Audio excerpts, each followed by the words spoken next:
Yo les amis, j'espère que vous allez tous très bien. Très content de vous retrouver dans cette nouvelle vidéo. Les Pays-Bas s'en sortent très bien face à cette courageuse équipe de la Pologne, menée au score après l'ouverture du score de Buksa, l'attaquant polonais, sur un corner bien frappé par Zielinski.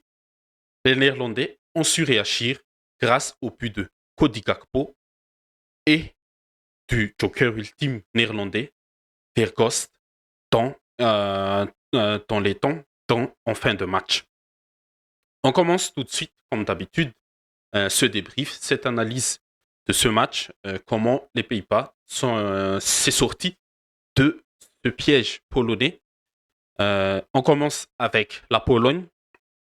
La Pologne était alignée en 3-5-2 avec Szczesny dans les buts, Bednarek, l'axe central droite, Salamon, l'axe central dans cette défense à 3, et Kifior, l'axe central euh, gauche pour la ligne défensive polonaise. Et pour la ligne de 5, le milieu a été composé par Zielinski, Romanchuk en tant que numéro 6 et Simonski, l'autre milieu, aux côtés de Romanchuk. Et les deux pistons ont été Zalewski, que j'ai trouvé très intéressant sur ce match, et Frankowski à droite en tant que piston droit.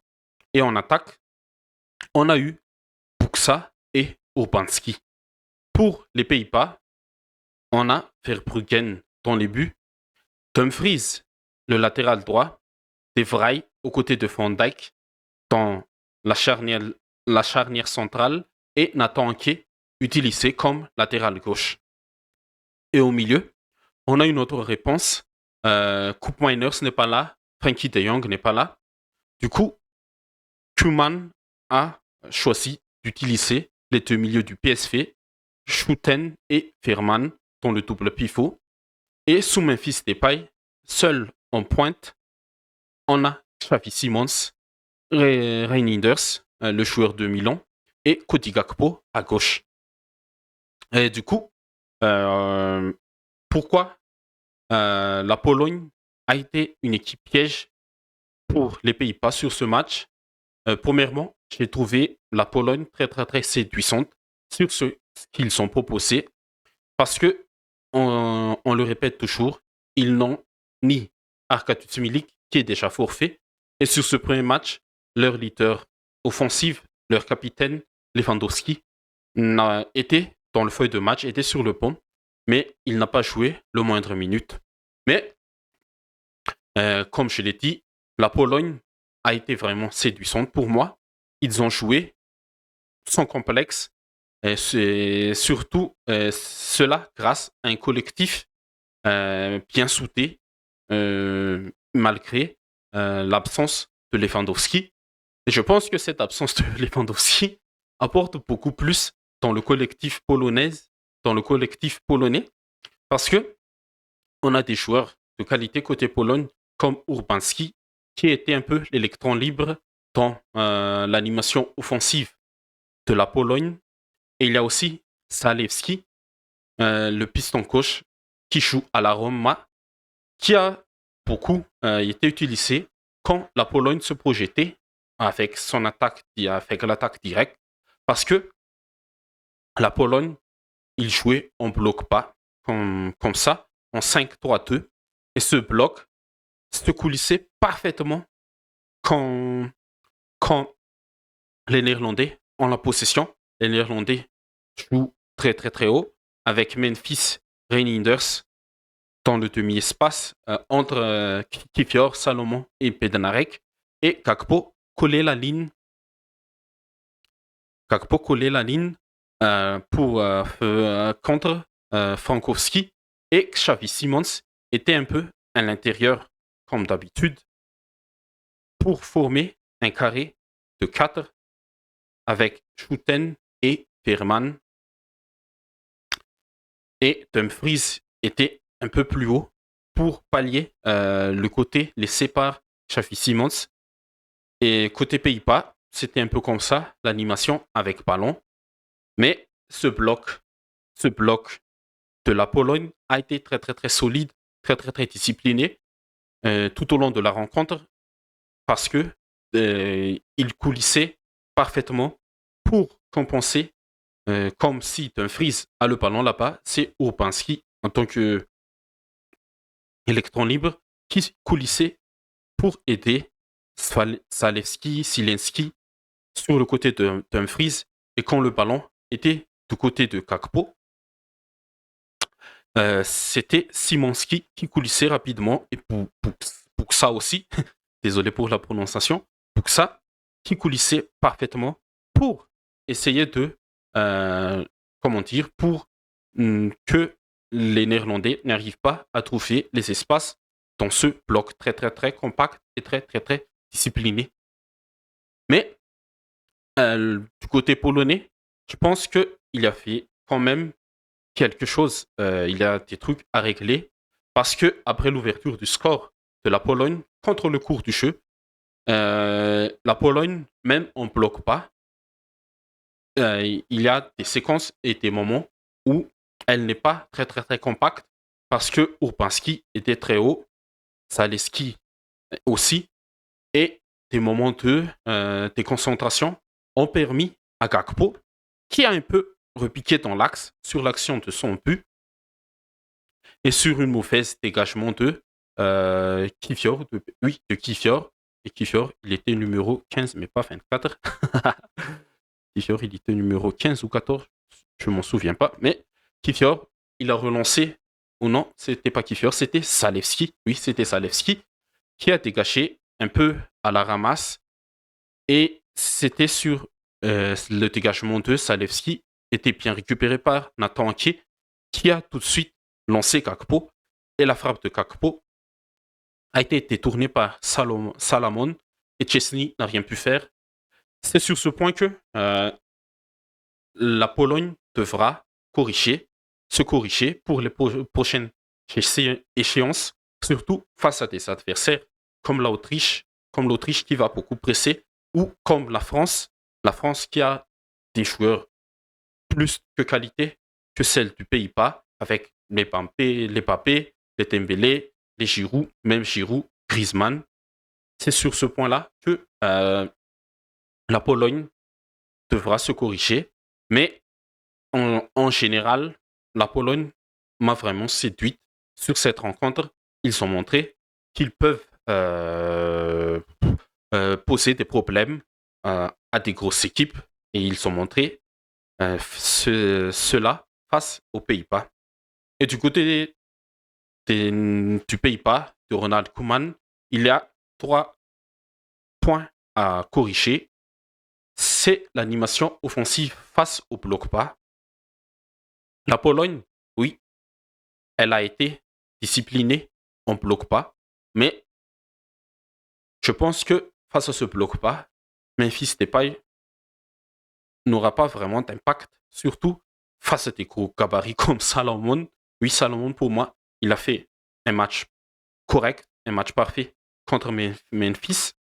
Je pense que Coman devra faire des changements un peu plus tôt pour dynamiser l'attaque, peut dynamiser l'animation, parce que des fois, il y avait des séquences où le ballon n'avançait pas, il n'y avait pas de changement de rythme, il n'y avait pas de jeu vertical pour déstabiliser ce bloc très très très discipliné de la Pologne. Deuxième chose à corriger, pour moi, pour les Pays-Bas, c'est sur les coups de pied arrêtés. On a bien vu que le premier but de la Pologne, l'ouverture du score, était sur un corner bien frappé par Zielinski. Et la défense en zone des Pays-Bas, pour moi, il ne marche pas parce que on attend et on ne prend pas le joueur libre. Et c'est ce qui s'est passé. Puxa a fait tout le temps. Il a sauté comme du n'importe quoi. Il a sauté plus haut que tout le monde et a bien décroisé sa tête sur le but de la Pologne. Et je l'ai déjà dit tout à l'heure, c'est Coman qui doit faire des changements un peu plus tôt pour dynamiser son équipe. Heureusement que Verghost, le Joker ultime était toujours pressant à bien sauver les meubles pour Coman et tout l'ensemble de l'équipe. Et aussi Nathan Ake, avec un peu de réussite, avec sa passe décisive, a sauvé euh, les Pays-Bas sur ce match. Mais généralement, les Pays-Bas, pour moi, ont encore du travail. Et surtout, face à l'Autriche, face à la France, ils auront ils auront encore plus de pression parce que ce sont encore des équipes avec plus de qualité, surtout la France qui a plus de qualité offensivement avec un jeu plus vertical. Ils vont utiliser la vitesse de Mbappé, de Dembélé et tout ça. Les Pays-Bas auront du boulot aussi pour moi, mais cette victoire,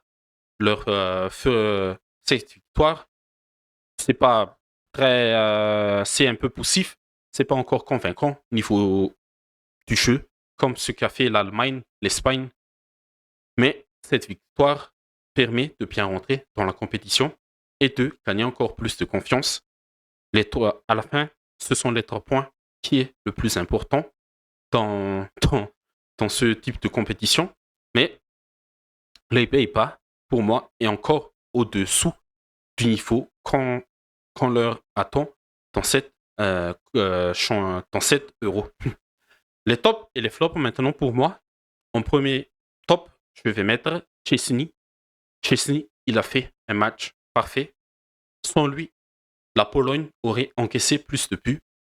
Certes, les Pays-Bas n'ont pas vraiment montré des choses intéressantes dans le jeu, mais ils ont eu des occasions. Ils ont eu des occasions franches avec Xavi Simons, euh, Cody Gakpo, Frimpong, Dumfries, mais Chesney a sorti quelques arrêts décisifs pour maintenir son équipe dans le match. Et en deuxième top, je mettrais le le grand défenseur Salomon. Je pense qu'il a mis dans sa poche Memphis et Reinders. Très très top performance de Salomon dans ce match. Et en troisième top, pour les Polonais, le piston coach Zalewski. Grâce à lui, grâce à sa qualité de percussion, de projection, la Pologne a su attaquer, a su monter son bloc qui était très très très bas. Et bravo à Zalewski pour sa performance. Et côté Pays-Bas, mention spéciale quand même à Virgil van Dijk, le patron de la défense. Face à un client comme Buxa, il a réussi. Il a presque remporté tous ses duels aériens contre Buxa. Et mention spéciale aussi à Verbruggen, le gardien néerlandais de Brighton, qui a sorti quelques arrêts décisifs. Et surtout, en toute fin de match, la dernière action du match, la frappe de Zalewski, elle partait bien, mais Verbruggen l'a bien arrêtée. Et en dernière mention spéciale, Cody Gakpo, le seul pour moi en attaque qui a fait son boulot. Il était percutant. Peut-être que l'attaque des Néerlandais se tournait un peu plus vers lui, mais Xavi Simons, dans cette position de, de quatrième milieu, doit faire beaucoup plus pour moi. Et Memphis aussi. Je pense que Memphis, dans ce type de match, on ne bloque pas contre des équipes ne bloquent pas. Je pense que c'est pas un plus, mais c'est un moins dans l'animation offensive des Pays-Bas. Mais face à des équipes qui attaqueront, qui joueront un peu plus au ballon, Memphis sera un atout. Et surtout que dans le côté droit, il y a Dumfries qui va se projeter un peu plus quand l'équipe adverse jouera un peu plus haut. Et c'est tout ce que j'avais à dire sur ce match. Je pense que si la Pologne a gagné cette rencontre, il aurait mérité, vu la performance collective qu'ils sont sortis, mais à la fin, ce sont qui marquent plus de buts que l'adversaire qui en sort vainqueur. Et cette fois-ci, les Pays-Bas s'en est sortis surtout grâce à Weghorst. Est-ce que c'est un coup coaching gagnant pour Koeman? Bien sûr, parce que les Pays-Bas étaient dans la difficulté dans ce match et Weghorst les a sortis de ce piège polonais. Ok les amis, c'est tout pour cette vidéo débrief rapide et analyse de ce match Pologne-Pays-Bas. Bravo aux Pays-Bas pour cette première victoire qui va leur mettre en pleine confiance pour la suite. Et la Pologne, attention à la Pologne, je les ai mis dans la catégorie œil de l'Euro parce que pour moi, c'est pas une équipe qui va faire grand-chose, qui va nous surprendre, mais vu ce qu'elle a montré cet après-midi contre les Néerlandais, je pense que il faudra mettre les deux yeux sur la Pologne.